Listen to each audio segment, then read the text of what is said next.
कथारे अछि घर को सुंदर घरणी। सासु और बोहू मध्य संपर्क भल रही घर स्वर्ग पलटि जाए। आसतु सासु और बोहू संपर्क को नहीं शुणा अर्जुन पाइकरा रचित कहानी सौकी माଳ। 5 वर्षर बोहू हो सारी भी नीलया उपरू सासू को हाकिमाती कमी नथिला। गोड़े गोड़े आकट करुथिले सासू सुषमा। खाइबारे लगेबारे बुलाबुली करिबारे एमिति कि सिनेमा देखि जिबारे भी तांकर किछि आपत्ति नथिला। किंतु पिंधापिंधी उपरे थिला कड़ा बारण। सासूंको मन मुताबक शाढ़ी पिंधिबाकू बाध्य हेउथिला नीलया। दामी संबलपुरी बनारसी शाढ़ी हेउ कि आजिकालीर फैशन डिजाइन युक्त शाढ़ी हेउ कौनसी थिरे सासूंकर आपत्ति नथिला।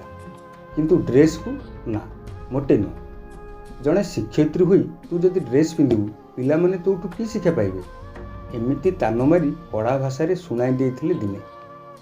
सेमिति गहणार भी थिला बारण। सुना रूपा गहना उपरे कौनसी आकट नथिला। किंतु इमिटेशन गहना को ना। सबु पुराणा कालिया कथा को जाबुड़ी धरिथिले सासू सुषमा। नीलया एबे भी तांकू कळी पारु नथिला। सुषमा का कथारे घर उठ बस हेउथिला।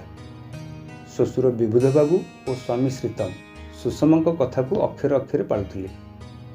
श्वशुर पेंशन टंका तक उठाई सुषमा हाथ को बढ़ाई देउथिले और प्रतिदिन पुणी आवश्यक अनुसार मागी नेउथिले। सेमिति श्रीतम भी मासिक खर्च हिसाब से अकाउंट टंका उठाई बोऊ हाथ को बढ़ाई देउथिले। सेमानक देखा देखी नीलया दिने सासू को पचारिला से ता अकाउंट रु केते टंका उठाइबो। किंतु सुषमा मना कले तो दरमा टंका उठाइबा दरकार नहीं। जदि तुम दिजणकर किसी जरूरी खर्च अच्छी उठेब खर्च करिवो नले स्कूल जावाई प्रतिदिन जेति दरकार मो ठारू मागिकी नहीं जीवु। सेमिति चली 5 वर्ष है। अवश्य श्रीतम और नीलया केतेबेले कौन खर्च कले भी सुषमा केबे हिसाब मागी नाहांती। किंतु एसबू को नहीं नीलया निजको मुक्त बोली भाभी पारु नथिला। ता गोड़े जमिति एक बेड़ी लगी भली ताको अनुभव होउथिला। एमिति कि मझिरे मझिरे से बेस अणनिश्वासी हो पड़ुथिला। किंतु सासू कथा को विरोध करी परिवार रे अशांति सृष्टि करने को से भय करथिला। बरं माड़ी मकुची होई सबू चढ़ई नेउथिला। से दिन नीलया बेसी विचलित हो पड़ला। दादा पुओ भाई संग्रामर बाहागर। ता बाहागर हेबा परठू बाप घरे प्रथम बाहागर हेउची संग्रामर। माँ पेटर भाई नहले भी निज दादा पुओ। तेणु बंदाण को नहीं चिंतार पड़ जाइथिला नीलया। दादा निजे आसी सासू ससुर जोई समस्त को निमंत्रण करिसेंती। भल बंदाण नहले बाप घरे निंदा शुणिब नीलया।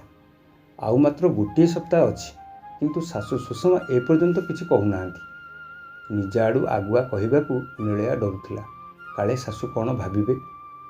हठात सुषमा कहले आज परा तोर छुट्टी चल भुवनेश्वर जाई बंदाण जिनिस किछि किनि आनिबा। हाँ सांगरे तो एटीएम कार्डटा धरिथा काले किछि नियंट पड़िबो। नीलया मन मन जेतिकी खुशी हैला सेतिकी व्यथित भी हैला। कारण से भाबुथिला निजे एका जाई गहना तक किनिबो। किंतु दुकान रे सुषमा जेउ सब गहना बाछिले और किनिले नीलया मन उणा करबा पई सुजोग पाइला नाही। बरं से कहिला बो एते दामर न होइथिले चली थांदा। सेई पुराणा आकट ढंगरे सासू सुषमा कहिले तो निज भाई एछि किलो दादा पुओ भाई परा। बाहाघर दिनक आगरू श्रीतमा और नीलया बाप घर को बाहरिले। चतुर्थी भोजी दिन ससुर और सासू सुषमा जीवे बोली कथा हला। श्रीतम प्रस्तुत हो सारी। नीलया भी शाढ़ी पिंधि सारी। सुषमा ता पाखक आसिले। हाथ में थिला एक पुराणा गहना पेड़ी। 5 वर्षर बोहू ही भी नीलया केबे से पेड़ी को देखि नथिला। किछि न कही पेड़ी को खोलिले सुषमा।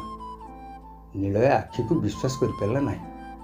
चकचक मारुथिला गोटे पुराणा कालिया सौकी माळ और गोटे हरड़ फालिया हार। सौकी माळ को नीलया हाथ को बढ़ाई दे सुषमा कहले एटा रखी था बाप घरे पहुँचु पहुँचु पिंधि पकाइबू। मु से दिन एई हरड़ फालिया माळटा पिंधिकी जीवी। बेकरे हाथ बुलाई आनी नीलया कहला गोटाई तो पिंधिछि आउ गोटाए। कथा छड़े नहीं से पुराणा आकट ढंगरे सुषमा कहले धर आग केते बंधुबांधव बाहाघर को आसबे परा। बाहाघर दिन नीलया लुचि लुचि सौकी माळटी बाहर करी पिंधिला। आगरू से बो की खुड़ी କାହାକୁ ଏ ସୁରୁକିମାଳ ବିଷୟରେ କହିନଥିଲା। ଦର୍ପଣ ଆଗରେ ଠିଆ ହୋଇ ନିଜକୁ ଦେଖିଲା। ବଢ଼ିଆ ମାନୁଛି ତ। ହଠାତ୍ ଘର ଭିତରକୁ ପଶି ଆସିଲେ ବୀଣାଖୁଡ଼ି। ସୁରୁକିମାଳ ଉପରେ ତାଙ୍କ ନଜର ପଡ଼ିଗଲା।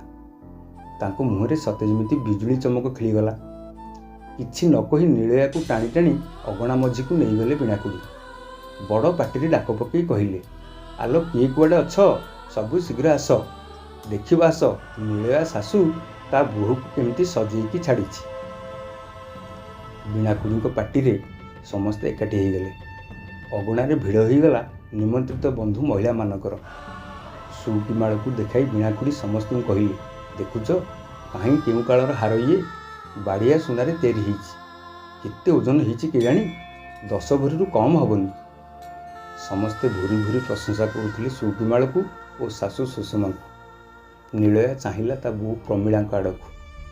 ତାକୁ ଲାଗିଲା ସତେ ଯେମିତି ସବୁ ମହିଳାମାନଙ୍କ ଭିତରେ ତା ବୋଉ ସବୁଠୁ ବେଶୀ ଖୁସି ଥିଲେ। କିଛି କ୍ଷଣ ପାଇଁ ନିଳୟା ବୁଝିପାରିଲା ନାହିଁ ସେ ତା ବୋଉ ପ୍ରମିଳାଙ୍କୁ ନା ଶାଶୁ ସୁଷମାଙ୍କୁ ଦେଖୁଛି।